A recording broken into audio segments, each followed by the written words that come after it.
Praise the lord. ప్రభువైన యేసు నామములో అందరికీ వందనములు.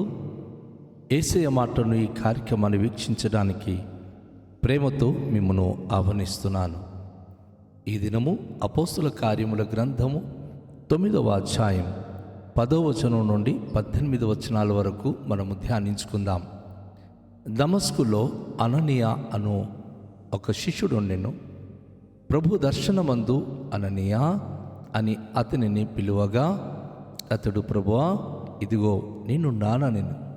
అందుకు ప్రభు, నీవు లేచి తిన్నని దనబడిన వీధికి వెళ్ళి యూదా అను వాని ఇంట తర్షివాడైన సౌలు అను వాని కొరకు విచారించుము.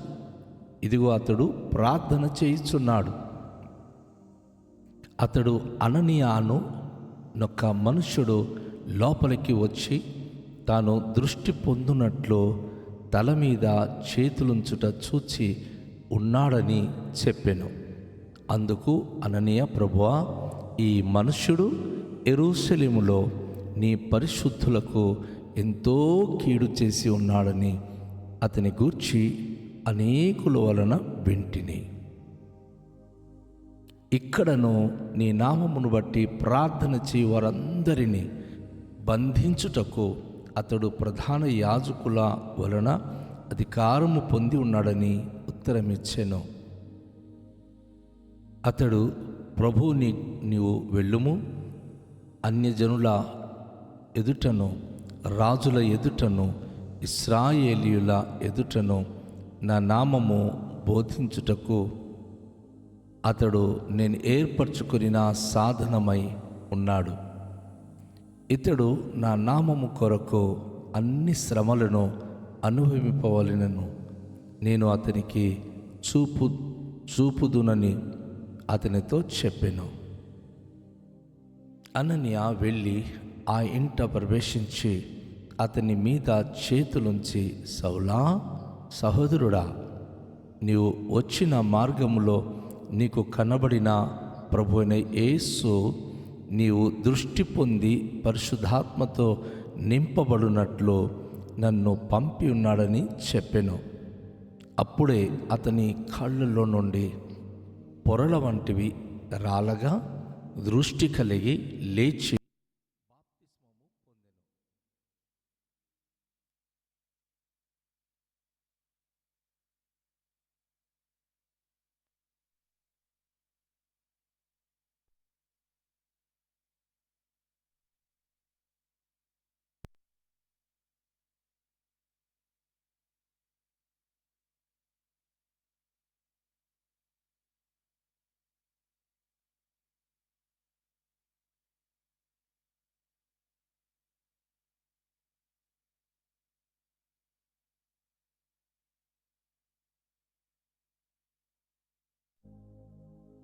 తరువాత ఆహారము పుచ్చుకొని బలపడెను. ప్రభునందు ప్రియమైన వాళ్ళారా, ఈ దినము ఒక అద్భుతమైన సంఘటన గురించి మనము ధ్యానిస్తున్నాం. యేసు ప్రభును హింసిస్తూ, దూషిస్తూ, ద్వేషిస్తూ దేవుని ప్రజలను భయంకరంగా అవమానపరుస్తున్న ఒక వ్యక్తి ఎలా మార్పు పొందాడో అద్భుత సాక్ష్యాన్ని ఈరోజు మనం చూడబోతున్నాం.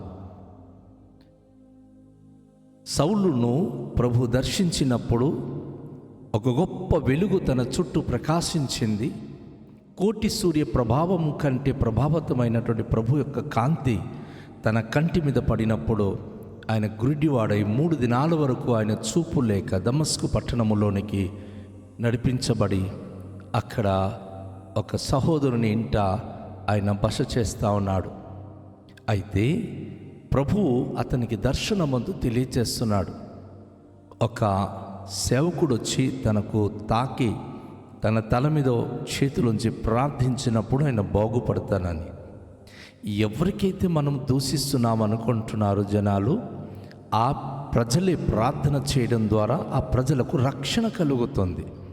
దాంట్లో ఉన్న విశేషం అది.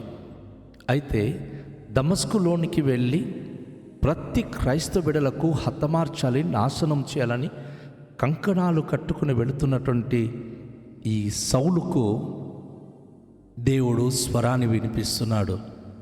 అక్కడ అననీయ అనే యొక్క శిష్యుడు ఉన్నాడు. వాళ్ళందరినీ చంపాలని సౌలు వెళ్తున్నాడు, కానీ వారికి ఏ హాని కలగకుండా కాపాడువాడు దేవుడు. వారి పక్షంగా ఆయన కార్యం చేయడం ప్రారంభించాడు. ప్రభు దర్శనమందు అననీయకి అననీయ అని పిలిచినప్పుడు అననీయ, ప్రభువా ఇదిగో నేనున్నాను అనేను. అందుకు ప్రభు, నువ్వు లేచి తిన్ననిదనబడిన వీధికి వెళ్ళు. వీధి పేరు కూడా ప్రభు చెప్తా ఉన్నాడు. అక్కడ యూదా అనేటటువంటి ఒక వ్యక్తి ఉన్నాడు. స్ట్రెయిట్ లైన్ తిన్ననిదనబడిన వీధిలోనికి వెళ్ళి యూదా అనే ఒక వ్యక్తి ఇంటికి వెళ్ళి అక్కడ తర్షివుడైన సౌలు అనే కొన్ని కొరకు విచారించును. ఈరోజు అనేక మంది రోగులతో, కష్టాలతో, బాధలతో ఉంటారు. ఎందుకు ఆ రోగం వచ్చింది విచారించాలి, దాన్ని తెలుసుకోవాలి. దానిని పశ్చాత్తాపపు పరిస్థితి అని మనం అనుకోగలము. ఎందుకంటే సౌలు దేనికి గుడ్డివాడయ్యాడో ఈ అననీయలు విచారిస్తున్నాడు. దేవుడు అతనికి విచారించమన్నాడు, అడుగుమన్నాడు. ఎందుకు ఆ స్థితి వచ్చింది అడుగుమంటే, ఆయన ఆ విచారణలో తను ఒప్పుకోవడం జరుగుతుంది.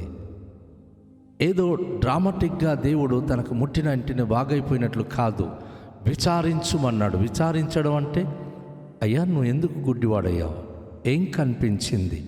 దీనికి మూల కారణం ఏమిటంటే, ఖచ్చితంగా సౌలు తనకు జరిగినటువంటి ఆ గురుడితనంకి కలిగినటువంటి హిస్టరీ చెప్పున్నాడు.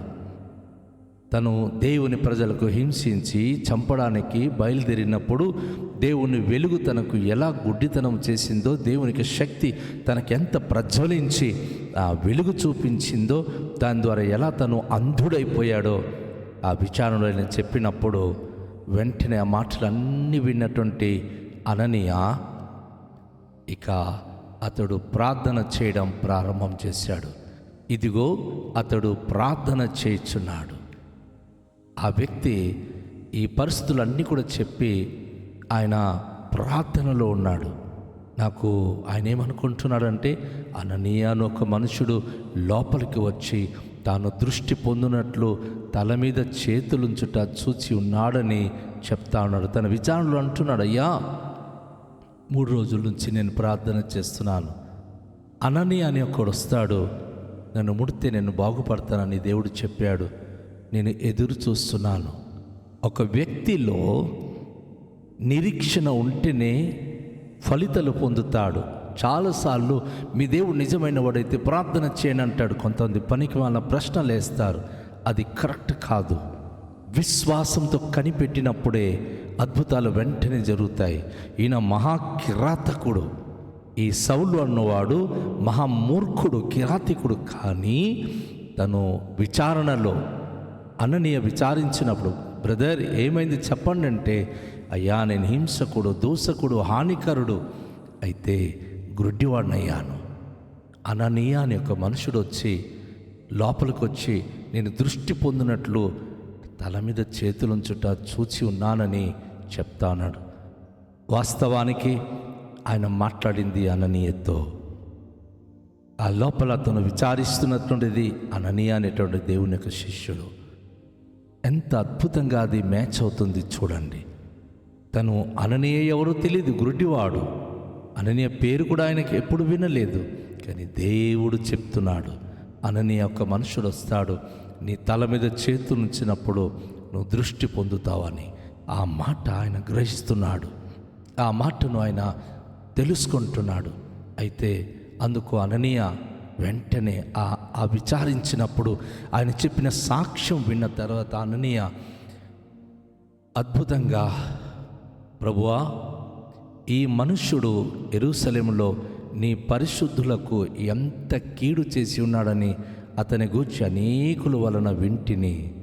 దేవుడేమో అననీయకు నువ్వు వెళ్ళి తనను ముట్టు ప్రార్థన చేయండి అననీయ అంటున్నాడు, అయ్యా ఈయన సామాన్యుడు కాడు, ఎంతోమందిని హతమార్చినవాడు, దమస్కు పట్టణంలో ఉన్న వారిని కూడా ఆయన చంపడానికి కంకణాలు కట్టుకుని వచ్చినవాడు, పరిశుద్ధులందరికీ కీడు చేస్తూ అనేక మందికి చిత్రహింస చేసినవాడు అని ప్రభుకు ఆయన చెప్తాడు. ప్రభు ఏమో అననీకి పంపిస్తున్నాడు. అక్కడను నీ నామమును బట్టి ప్రార్థన చేయి వారందరినీ బంధించుటకు అతడు ప్రధాన యాజకులను అధికారము పొంది ఉన్నాడని ఉత్తరం ఇచ్చాడు. అననీయ అక్కడికి వెళ్ళడానికి భయపడుతున్నాడు. ఆయనకేమో దర్శనం కనిపిస్తుంది. అననీయ అని ఒక మనుషుడు వస్తాడు, నేను ఆయన తాకినప్పుడు నేను స్వస్థత పొందుతానని. ఇక్కడేమో అననీయ అంటున్నాడు, నేను వెళ్ళలేను ప్రభువా, ఆయన చాలా భయంకర కిరాతకుడు, ఎంతోమందిని హతమార్చినవాడు అని చెప్పి ఆయన తెలియచేస్తూ ఉన్నాడు. దేవునికి ప్రత్యుత్తరము ఇస్తూ ఉన్నాడు. అయితే నా ప్రియ సహోదరి సహోదరుడా, అందుకు ప్రభు అంటున్నాడు, నువ్వు వెళ్ళుము, అన్యజనుల ఎదుటను రాజుల ఎదుటను ఇశ్రాయేలుల ఎదుటను నా నామము భరించుటకు ఇతడు నేను ఏర్పరచుకున్న సాధనమై ఉన్నాడు. ఎంత అద్భుతమైన మాట కదండి. ప్రభు అననీయతో చెప్తున్నాడు, అననీయ, ఇతనికి నేను అన్యజనుల ఎదుటను రాజుల ఎదుటను ఇశ్రాయేలులందరి ఎదుటను నా నామము భరించుటకు ఇతడు నేను ఏర్పరచుకున్న సాధనమై ఉన్నాడు. ఏ వ్యక్తి అయితే క్రైస్తులంటే విమర్శిస్తున్నాడో, క్రైస్తవ సంఘమా, ఆయనకి మనం ఏదో కౌంటర్ ఇస్తామని చెప్పి ఇలాంటి పిచ్చి పనులు మనం చేయొద్దు. వారి కొరకు ప్రార్థన చేద్దాం. ఎందుకంటే వాళ్ళకి కౌంటర్ ఇచ్చేది దేవుడు. మనుషులైన మనము కౌంటర్ ఇస్తామని చెప్పి ఏవో రకరకాల విధాలుగా మనము వారికి తర్జన భర్జన చేయడం ద్వారా ఫలితాలు ఏమీ లేదు. వారి కొరకు ప్రార్థించుట ద్వారా అద్భుత ఫలితాలు ఉంది. ఇదిగో సౌలు తను ఎంత దూషించాడో దేవుడు అతనికి ఏర్పరచుకున్నప్పుడు అంటున్నాడు, నేను ఏర్పరచుకున్న సాధనము వీడు, అన్యజనుల ఎదుటను రాజుల ఎదుటను ఇశ్రాయేలు అందరి ఎదుట నా నామము ఈయన భరించి ప్రకటిస్తూ వెళ్ళగలిగే నాకు నేను ఏర్పరచుకున్న సాధనమై ఉన్నాడు అని చెప్పి దేవుడు సౌలును గురించి మాట్లాడుతూ ఉన్నాడు. ఇతడు నా నామం కొరకు ఎన్ని శ్రమలను అనుభవింపవలనో నేను అతనికి చూపుదునని అతనితో చెప్పాను. అంటే ఎంతమందికి నా శ్రమలు పెట్టాడో, ఎంతమందికి నా దూషించాడో, నా నామము నిమిత్తము అంతకన్నా ఎక్కువగా శ్రమలు పాలవుతాడు. అంతమంది భక్తుల అక్రందన ధ్వని ఈయన కన్నీళ్లతో తన జీవితం గడపవలసిన పరిస్థితులు ఉన్నాయి. అవునండి, ప్రభు గనుక పగ తీర్చుకుంటే మన శత్రువులు ఎంత భయంకరుడైనా వానికి సరిగ్గా సరిచేయగలిగిన వాడు మన దేవుడు. మనం ఎవరికి సరిచేయలేము. మనం ఎవరి విరుద్ధంగా మనం మాట్లాడకూడదు. ఎవరి గురించి మనం ఏ విధమైనటువంటి పరిస్థితుల్లో మనం వెళ్ళకూడదు. కనుక వాక్యంలో అననీయ వెళ్ళి ఆ ఇంట ప్రవేశించి అతని మీద చేతులుంచి, సౌలా, సహోదరుడా, నువ్వు వచ్చిన మార్గములో నీకు కనబడిన ప్రభు అయిన యేసు నీవు దృష్టి పొంది పరిశుద్ధాత్మతో నింపబడినట్లు నన్ను పంపి ఉన్నాడని చెప్పాను. ఎంత అద్భుతంగా ఆయన మాట్లాడుతున్నాడయ్యా. నీవు దారిలో వచ్చినప్పుడు నీకు దర్శించినటువంటి ఆ వెలుగులో ఉన్న యేసు ప్రభువే నన్ను నీ కొరకు ప్రార్థన చేయడానికి పంపించాడు అని చెప్పి తన తల మీద చేతులుంచి ప్రార్థన చేస్తూ ఉన్నాడు. పరిశుద్ధాత్మ నింపబడినట్లు ఆయన నన్ను పంపించాడు. నీకు బాప్తిస్మం ఇవ్వడానికి, పరిశుద్ధాత్మతో నింపబడడానికి నన్ను పంపించి ఉన్నాడని ఆయన తెలియచేస్తూ మరి తన కొరకు ప్రార్థించిన వెంటనే అతని కనుల నుండి పొరలు వంటివి రాలగా దృష్టి కలిగి లేచి బాప్తిస్మము పొందెను. తర్వాత ఆహారము పుచ్చుకొని బలపడెను. 3 రాత్రి పగలు తిండి తిప్ప లేకుండా పడి ఉన్నటువంటి వ్యక్తి అననీయ ప్రార్థనతో ఆయన లేచి సంపూర్ణ ఆరోగ్యం పొంది వెంటనే నాకు బాప్తిస్మం, ఎందుకంటే పాప క్షమాపణ నిమిత్తం బాప్తిస్మం కావాలి. ఆయన బాప్తిస్మం పొంది అప్పుడు ఆహారం తిన్నాడు.